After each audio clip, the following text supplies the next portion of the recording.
Social media पर जैन समाज के सबसे लोकप्रिय जैन न्यूज़ चैनल बहुत हैं, पर सबकी रोचक और अनोखी जानकारी देने वाला एकमात्र जैसे जैन न्यूज़ चैनल है चैनल महालक्ष्मी, आपके दिलों में रहने वाले। और आज सुबह सुबह 8 बजे आपके पास सादर जय जैन के साथ खबरें हैं, 4 बड़ी खबरदार और बड़ी खास बात आपके पास। बात करते हैं पहले राजस्थान से। राजस्थान में पहुँचते ना बांसवाड़ा, वहीं पर है विरोदय तीर्थ। आपने नाम सुना हुआ, कई गए भी होंगे। 10 किलोमीटर दूर चलते हैं उससे तो पहुंच जाते हैं आप बड़ौदिया में। इस बड़ौदिया में क्या खास बात हुई, आज वही बात कर रहे हैं आपसे। यहीं पर एक जैन बंधु रहते हैं, सुरेश चंद हीरालाल खड़निया जी। इनके घर में खास बात हो गई और दिन था वह शरद पूर्णिमा की। जैसे वह रात कुछ कुछ चमत्कार कर गई। वही दिन शरद पूर्णिमा, 2 संतों का महान जो वर्तमान संत है उनके जन्म जयंती जब पूरा देश मनाता है, उन्हीं के बारे में उसी दिन उनके यहाँ एक बर्तन साफ करने वाली बाई काम करती है। 1-2 साल से नहीं, 15 साल से कर रही है काम। और हमने 3-4 दिन आपको दिखाया था ना, सपने भी बोलते हैं, बहुत कुछ जोड़ते हैं। शरद पूर्णिमा को भी बता रहे थे आपको कि सपने कुछ कुछ, सारी बातें घटनाएं पहले। बस शरद पूर्णिमा की रात थी, वह सफाई करके शाम को गई थी, रात को सो रही थी वह महिला। और जब उसको रात को सपने में आते हैं कि जैसे उसी मकान के अंदर किसी अमुक जगह पर यहाँ पर कोई प्रतिमा है जो उसको पुकार रही है, कह रही है मुझे यहाँ से निकालो निकालो निकालो। वह घबराती है, नींद खुलती है और फटाफट अगले दिन पहुंच जाती है उनके पास। यह बाई जैन तो नहीं है, कुछ जानती है नहीं कि जैन तीर्थंकर क्या होते हैं। बस इसने कह दिया सपने में हो गया, बात मान ली जाए। दिन भर यही चर्चा चलती रहती है उनके घर में, क्या बात कर रही है, घर को खोदें। इसकी बात कहने पर बस विश्वास यही नहीं होता है, पर वह अपनी बात पे अड़ी रहती है। मस्तक घूमता है कुछ का, एक बार ट्राई तो कर लिया जाए। इसकी बात की बात सपने को मान बस खोदते हैं और सचमुच कहते हैं चमत्कार। 1 2 3 4 गहराई होती जाती बार बार, और 8 फुट में जाने के बाद कहते हैं पसीने पहुंचते हैं और एक प्रतिमा यह वाली पारस प्रभु की अष्ट धातु की सामने आ जाती है। प्राचीन लगती है, गजब की बात है। एक बर्तन साफ करने वाली बाई के सपने में कोई आते हैं, बताते हैं कि उसी मकान में कहीं ना कोई प्रतिमा है। या आप कह सकते हैं कुछ को समझ नहीं आता, किसी की समझ से बाहर हो जाता है, पर जब कुछ दिखता है तो सचमुच स्वभाव में यह चमत्कार से कम नहीं होता। देख रहे हैं अब यह, फिर यह प्रतिमा को वहाँ से ले जाकर साथ में पंचगण मंदिर के अंदर स्थापित कर दिया जाता है। अभी क्या बात है, सपने में भी कुछ बातें होती हैं, तभी तो कहते हैं सपने भी आने वाले कल के बारे में बोलते हैं। अब ये पहले एक ट्वीट दिखा रहे हैं आपको। ये ट्वीट पता है किसने भेजा है?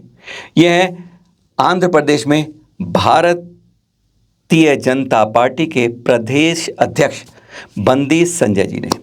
ये उन्होंने ट्वीट पता है क्यों किया है? क्योंकि अभी अभी वहाँ पे जो शत्रुघ्न पार्टी है ना चंद्रशेखर जी की, TRS, उन्होंने अभी अपना नाम बदल के BRS किया है। शायद उनके सपने नेशनल पार्टी बनने के हैं। बस ये कहा गया, उन्होंने चुटकी ये ले ली कि यह तांत्रिकों के कहने पर उन्होंने अपनी पार्टी का नाम अब TRS से BRS कर लिया है। इससे जो TRS के थे ना मीडिया प्रवक्ता, उनके दिमाग में खुजली होने लगी उस तब से ही कि इसका जवाब देना है, जवाब देना है, जवाब देना है। और क्या नाम है उनका? वाई सतीश रेड्डी जी। अब उनका ट्वीट देखते हैं, उन्होंने यह ट्वीट बदले में कर दिया। और हमारे जैन समाज को इससे कोई चिंता नहीं।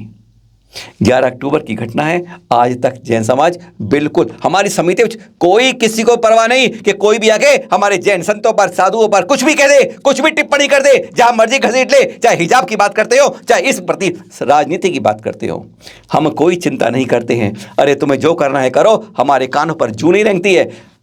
वैसे गांधी जी के भी 3 बंदर थे, वह किस समय बोलते आंख बंद करने को कहा था, पर हम तो 24 घंटे अपने कान और आंख बंद। यह टिप्पणी की कि मोदी जी, तरुण सागर जी जिनका 2018 में समाधि मरण हो गया ना, उनके प्रणाम कर रहे हैं, नतमस्तक हो रहे हैं उनके आगे आशीर्वाद के लिए। और पता है इस ट्वीट को फोटो करते हुए उस पुरानी ट्वीट को पता नहीं कहाँ से कहाँ फोड़ाते हैं। कहते हैं ऐसे इनके अधीन करते हैं बेवकूफ़ काम, और काली बिल्लियाँ तांत्रिकों के भरोसे करते हैं ये सारा काम।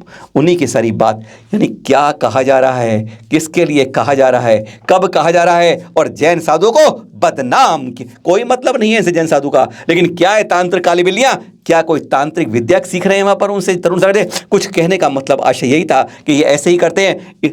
हमारे प्रधानमंत्री को बदनाम करते हैं और उसके ऊपर हमारे संतों को बदनाम करने के लिए इस तरह के राजनीतिक चोट जो आती है, पोस्ट सबसे बहे हुआ है, सबसे खतर। क्यों नहीं जैन समाज इन पर अवमानना की बात करता है? किसी में कोई फिक्र नहीं है, हर कोई अपने अपने जैसे घरों में छिपा रहता है। एक बार फिर आवाज़ उठाओ। पता है ना, डडलानी उन्होंने इनके बारे में एक टिप्पणी की थी, कोर्ट में जाके हाथ जोड़कर माफी मांगने पर उनको जैन समाज क्षमा कर दिया था, पर आज फिर एक राजनीतिक उठकर आ गया है और हम इसके बारे में बिल्कुल चुप क्यों हो जाते हैं? जब जब हम अपनी दिगंबर तीर्थ क्षेत्र कमेटी पर उंगली उठाते हैं ना कि आपने यह करते हुए कमी कर दी, तो लोग मिसाल देते हैं, देखो श्वेतांबर में कितनी अच्छी बात है ना, उनकी कोई बुराई होती है और कितना अच्छा काम करते हैं श्वेतांबर कमेटी। जी हाँ, नाम समझिए आप, आनंद जी कल्याण जी ट्रस्ट।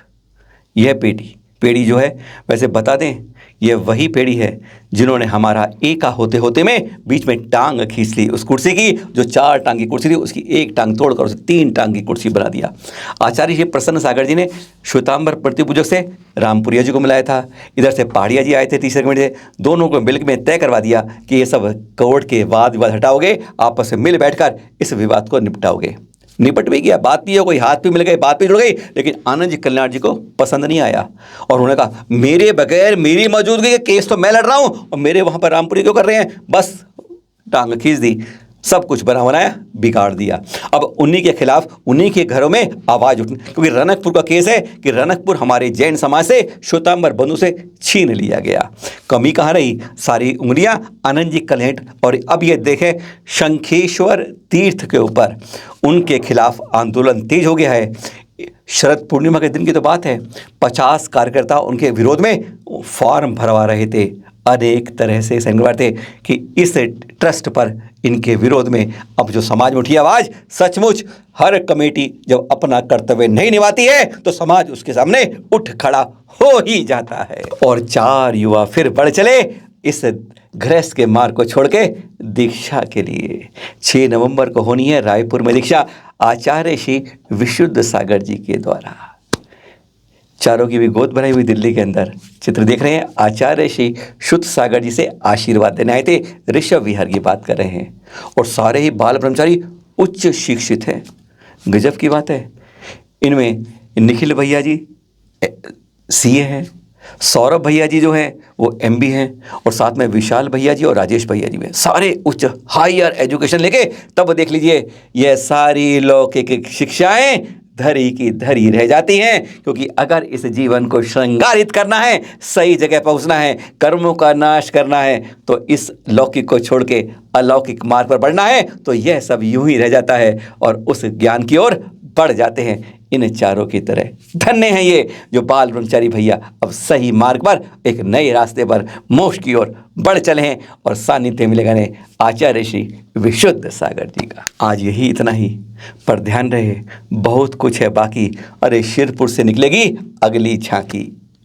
क्या है बात वह करेंगे आपसे, अरे वहाँ पर चमत्कार क्या क्या होते हैं वह भी बताएंगे आपके साथ, बस इंतजार थोड़ा कीजिएगा। सादर जय जिनेंद्र।